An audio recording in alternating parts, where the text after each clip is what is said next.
Quase todas as noites ele ficava a alguns metros de distância da casa dela, vigiando, no intuito de protegê-la e certificar-se que ela estava bem.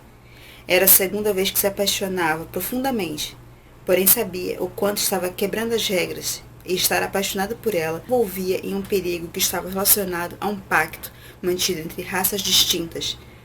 Um pacto que foi realizado no passado entre vampiros, lobisomens e bruxas, e que Katrina jamais sabia, pois estava se envolvendo com seu maior inimigo. Fala galera, eu sou a Evelyn, prazer estarmos nós três, eu, você e eu, nesse canal muito louco.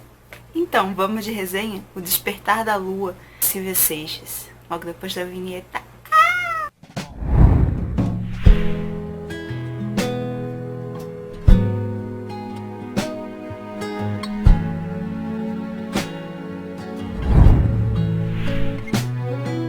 E aí galera, beleza? Que bom!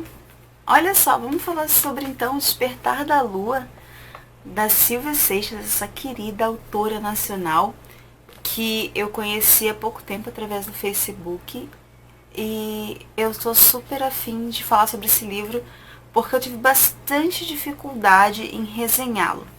Eu já explico o porquê. É o seguinte, o Despertar da Lua é uma história fantástica a respeito de bruxas, lobisomens e vampiros. Só que assim, eu vi como uma fanfic de duas sagas muito famosas mundialmente. E isso não é uma crítica, porque eu acho que a maioria das pessoas já sabem que, por exemplo, 50 Tons de Cinza é uma fanfic. E olha quanto vendeu. Milhões. Então eu resolvi resenhar como se fosse realmente uma saga fanfic. Porque esse livro aqui é o primeiro de uma trilogia que a Silvia está escrevendo. Então eu vou resenhar dessa forma. Eu poderia resenhar como um livro original, só que eu optei fazer dessa forma para que eu possa pegar mais a essência da autora. As duas sagas famosas que eu falei que eu encontrei muita semelhança com o livro da Silvia Seixas foi a saga Crepúsculo e o Diário dos Vampiros, com uma mistura ali da série The Originals, Vampire Diaries, aquela série, e ela saiu desse ponto de partida. Só que, como eu falei, eu vou resenhar como uma fanfic, e só que assim, a Silvia ela conseguiu passar muito da personalidade dela, do gosto dela, nessa fanfic que ela fez. Ela passou toda a personalidade dela nesse livro. A forma de escrever, a forma de descrever são muito peculiares e por isso que eu gostei muito desse livro. A história da Katrine e do Alec. A Katrine é uma menina normal de 17 anos e que estuda, só que ela acabou de perder a mãe e o pai é um médico legista e que não tem muito tempo para ela. E o irmão é o Michael, que teve alguns problemas com drogas e foi morar com a tia para tentar se livrar desse vício. E aí, ela acabou, como eu falei, ela acabou de perder a mãe, e aí ela tá naquele processo de aceitação do luto e tal, então ela conhece o Alec, que é um menino novo na cidade, aí ela começa a gostar dele, ele gosta dela, e aí começa a história de amorzinho. O Alec é um vampiro. Uma crítica a ser feita. Eu acho que, assim, ela deixa muito claro, desde o comecinho, que o Alec é um vampiro.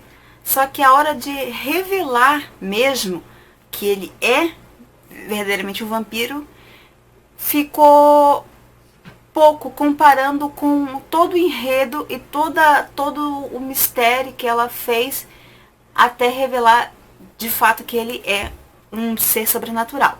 Mas isso foi apenas um detalhe comparado com a história que ela envolveu a gente e de uma forma muito interessante. Eu gostei realmente muito da história.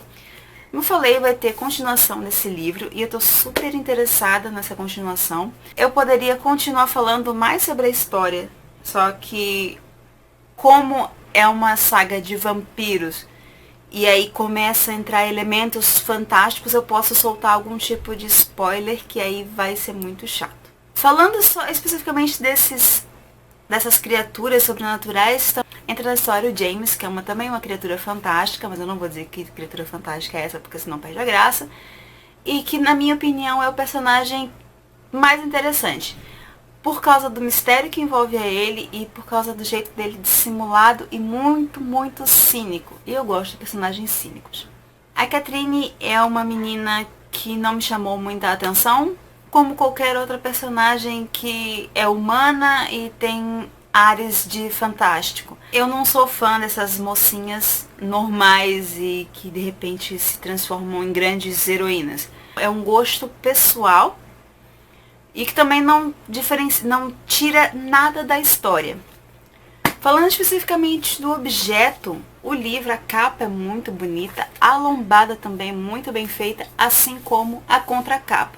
Adorei a sinopse, sem dar spoiler, mas deixa a gente instigada. Eu gostei bastante.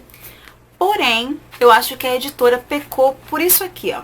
Essa margem do meio, ela ficou muito justa, o que atrapalha e dá essas ranhurazinhas aqui na capa, e eu que tenho toca fico muito chateada. Mas isso não tira em nada a beleza do livro, só que também mais uma crítica quanto à editora, a sé editorial, é que deixaram passar alguns detalhes enquanto língua e que isso deve ser tomado muito cuidado, porque isso não é a função do autor, e sim a função do editor. Então é só tomar um cuidadozinho e tal, porque faltando algumas letras e alguns erros de continuidade que podem ser corrigidos na hora da edição. Mas isso são pequenos detalhes e que é porque eu sou chata e aí eu observei. Eu recomendo esse livro para quem é fã de literaturas fantásticas, assim como eu indico para pessoas que estão em busca de leituras nacionais com conteúdo que vai além dos marcos americanos.